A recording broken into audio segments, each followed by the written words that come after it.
Jim, welcome. How are you? I'm great. Thank you, Mike. Beautiful day here in London, and there's excitement here. This is the fourth time I've called the game from Wembley Stadium. It definitely ramps up a little more every year.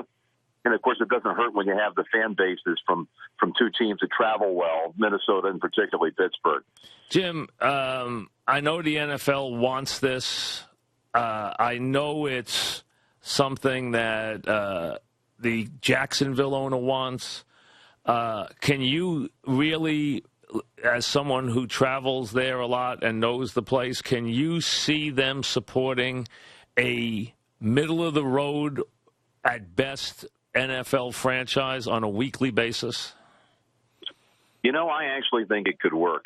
I know it sounds absolutely outrageous to a lot of people, but just in the time, the 7 years since they started playing regular season games over here, if you want to use one measuring stick, take the Super Bowl viewing audience and recognize that the Super Bowl is played in the middle of the night over here with the time change. That's, they get the feed and, you're going to stay up really late and be committed to football to watch it. 7 years ago, the first time, it was the Giants against the Dolphins in the regular season. The Super Bowl that year had an audience of the Super Bowl broadcast of 1 million. This past year for the Baltimore-San Francisco Super Bowl, 4 million. So the sport is growing. This is going to have 84,000 inside the stadium where I sit right now. The tickets sold out in less than an hour for this game. Now, this is a marquee matchup. Right, and it's still a novelty, yeah. They're going to have Jacksonville in here a month later. They're going to play two games here this year. 49ers will see Jacksonville over here last weekend of October. Right.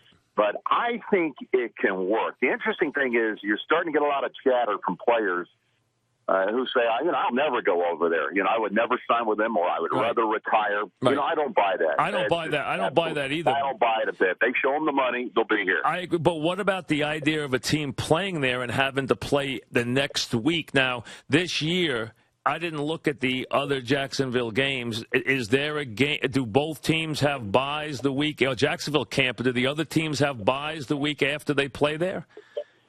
They do. I mean, in this case, Minnesota, they've done that every year. No, I mean, but there's other there's other games there this year, though. Isn't Jacksonville playing there again this year? Right, they are, right? Jacksonville's playing San Francisco. Are they off the next week afterwards? I believe. I mean, I haven't checked. I didn't look, but I guarantee it is. But if not, you can't keep doing that if you play regularly in the schedule. Teams are going to have to play there and play the next Sunday, and that's going to be very tough on these teams.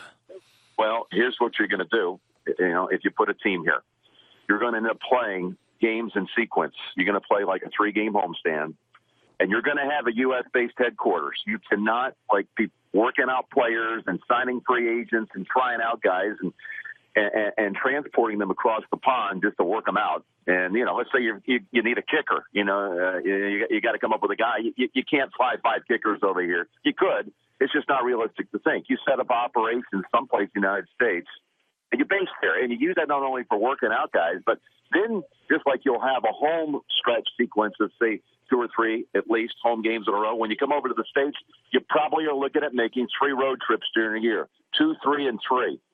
3-game road trip, come home for a 3-game stretch, go back for a 3-game road trip. But during that road trip, you're basing out of your operation headquarters in the United States.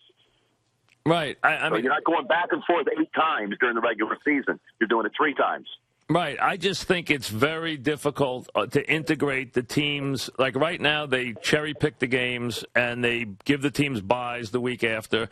They're not going to be able to do that, and I just think it's going to be very hard on the teams that play there and then come back and have to be integrated back into a regular schedule work week the next week. That's going to be very hard the first time it happens, I think by and large, and there'll have to be some exceptions, but I think most of the time teams would be given the benefit of a bye after they would play in London. Let me ask you this, though, and I don't want to disparage Jacksonville because obviously they're about as down as you can get right now, and maybe they're going to play well today against Indianapolis, and I actually think they will. I think they will, if you're the NFL, right? I think they're going to be tough today. I really do. But if you're the NFL, would you rather have a team in London right now or would you rather have a team in Jacksonville? Well, I mean, if you're going to tell me that you're going to sell all the games out for the first year, I'd probably take my shot because I think the Jacksonville franchise is dead. But they've done everything to kill it. I mean, the ownership there has done everything to kill the franchise because they don't want to be there. They want to move. So,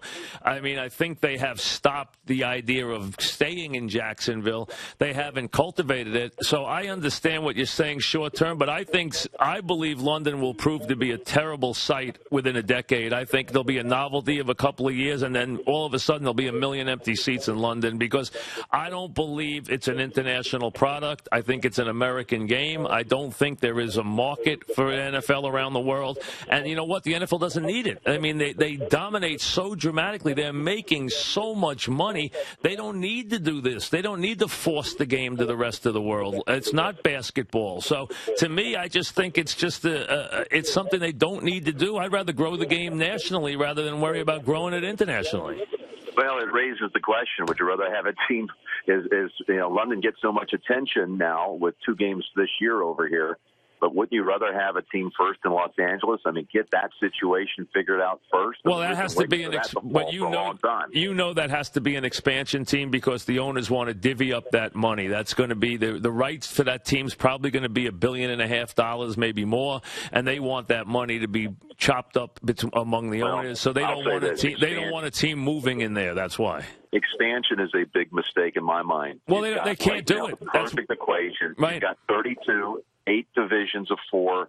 It is a perfect formula. It's a perfect scenario. I just don't think that's something you want to go throw everything off balance.